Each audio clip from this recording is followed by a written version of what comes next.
Okay, let's unpack this. Today we're diving into something uh, really unique. We're moving beyond our usual research papers, articles, that sort of thing. Mm, Our source for this deep dive is, well, it's an extraordinary personal account. It's an excerpt from part 4 of a multi-part hypnosis session. right. And it centers on a woman's reported interactions with what she perceives as cosmic entities and, what she understands to be her own unique life purpose. And what's particularly compelling about this material, I think, is how a personal narrative explored through hypnosis like this can unveil such um, intricate details, Yeah. about identity, purpose, Yeah. even interdimensional interactions. So our mission with this deep dive is really to journey solely into the insights from this unusual audio. Okay. We're unpacking the fascinating specifics of a reported extraterrestrial agenda, but strictly from this individual's perspective. Her journey, her self-discovery, And her mission. and her supposed mission here on Earth, exactly. And crucially, we're sticking just to the narrative provided. Yeah. No external info, no judgment added. Got it. And what immediately strikes you, like right from the start of the session, is this sense of a significant reconnection. It really feels like, I don't know, a lost signal found. Yeah, or a circuit completed, maybe. Something like that. Yeah. She's told she possesses this unique frequency, which is a color sound. I mean, that's a fascinating concept in itself, almost synesthetic, Mm-hmm. implying a very specific energetic signature. Right. Right. And she's advised to bathe in and reiterate this frequency more often. To align with guidance. Exactly. Guidance from those overseeing some kind of project she volunteered for. It really sounds like a rediscovery, like finding her own tuning fork again. Precisely.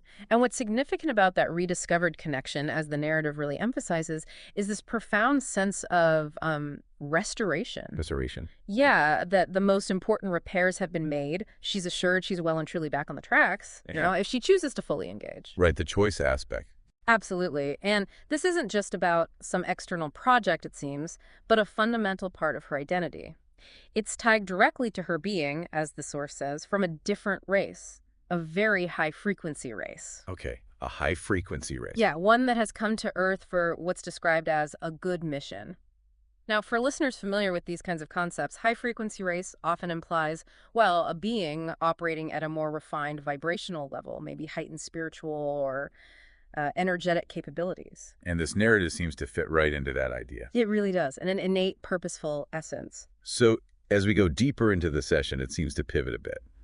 From just her individual purpose to more of a collective connection. That's a good way to put it. The narrative introduces advisors and also her own kind, which hints at a broader network. There's even this powerful visualization suggested. She's encouraged to go into a huddle, metaphorically speaking, With her advisors. with her advisors and, quote, the consciousness of those 40 others or whoever there are there on the Earth. Wow. Okay, and the purpose of this huddle? It's about bonding. In silence, apparently, reinforcing their sense of belonging, your goodwill, and your mission. It really underscores that idea of a shared journey, not just a solo one. And that sense of collaboration seems to extend even further out, doesn't it? It does. The narrative specifically highlights expressing gratitude. Gratitude to those Arcturans that are prepared to be the translators. Our turns as translators. Interesting. Yeah, and gratitude to all the other races that have agreed with you. Now, within this whole field, Arcturans are often depicted as, highly advanced spiritual beings, guides maybe in cosmic evolution. So their role here as translators kind of fits that archetype. It does, yeah. It paints this picture of broad, interdimensional cooperation. And she's also told she needs to spend a little bit more time attracting those of your own kind, actively requesting her guides to help make these specific connections. Okay, so it sounds like this isn't just about passively receiving information then. Mm-hmm. Is the session emphasizing a call to active participation in this mission? And if so, what does that involvement actually look like from her perspective? Oh, absolutely active. The source explicitly notes, without your direct permission, they cannot act on things. Ah, okay, so permission is key. Crucial. It highlights this concept you often find in these narratives, the importance of conscious invitation. It's about her active choice to invite her guides to, quote, do the detail work, to manifest aspects of this mission, but only after she sets the intention. So it's more like a co-creative partnership, not just following orders. Exactly, not a top-down directive at all. And here's where the narrative takes, I think, a really interesting turn. The session mentions other extraterrestrials. Right. entities. Hmm. Humanity has reportedly been uh, scurrying around trying to avoid because they're trying to influence us in negative ways for selfish purposes. Yeah, That part sounds familiar. it does. But the revelation isn't about, continuing to avoid them or fight them. Instead, the narrative indicates their influence will be overrun anyway because it's that time for them to go to an initiation themselves. Wait, so the influencers are facing an initiation? That's the idea presented. It shifts completely from a dynamic of conflict or victimhood to one where these seemingly negative entities are themselves on a path of necessary evolution. Wow. And potentially, she, the individual, can even assist them in some way. It's quite a turnaround. That is a profound shift in perspective, moving from seeing them as adversaries to understanding they have their own, well, developmental journey. Precisely. And for the individual herself, the core message that seems to be distilled from this part of the session is really one of radical self-acceptance and trust. Just trust. Yeah. She's advised to relax, trust that things will unfold as they need to, and play her part by simply being yourself, trust in your own DNA settings, and go along and just sing your song, do your art, and keep your inner ear open. Sing your song. It sounds so personal. It's a deeply personal directive, yeah. Live authentically. That seems to be the core instruction for her role. And the session wraps up with this powerful instruction to reintegrate all the cells of the human body with this information. It sounds intense. It does. And it acknowledges this experience as her potential truth. I like that phrasing. While also recognizing she still needs to get on with my earthly life. Yeah. Deal with daily responsibilities. Right, the practical side. Yeah. It frames this whole experience, this whole download of information as a higher key being turned, a profound shift that's expected to expand and integrate over the coming months, not an overnight thing. So, okay, let's bring this back to you, the listener. What does all this mean for you as someone navigating your own path, trying to make sense of the world? Mm-hmm.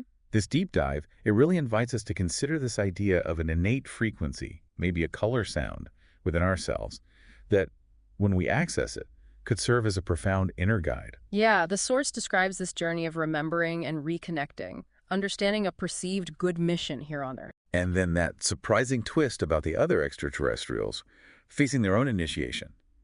It's a lot to take in. It is, and the emphasis on radical self-trust, on singing your song, while somehow integrating these profound truths into daily life. Despite all the earthly responsibility. Exactly, that's striking. The narrative suggests that by embracing her, quote, high-frequency race identity and allowing her higher key to turn, she can move beyond old confusions, old guilt.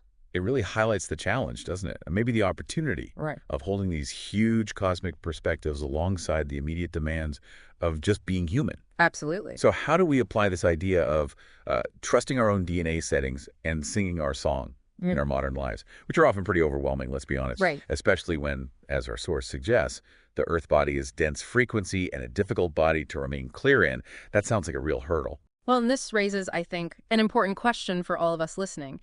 If, as this source suggests, our physical existence happens within a dense frequency, a difficult body to remain clear in, then how do we, in our own lives, step into the fire, as the source puts it? How do we carbonize doubt and effectively cleanse away the confusions and guilts that might be holding us back? How do we truly allow our higher key to turn? And how do we integrate those potential truths that resonate deeply with us, even if they challenge, conventional understanding, all while continuing with our everyday jobs, families, responsibilities? That integration piece feels key.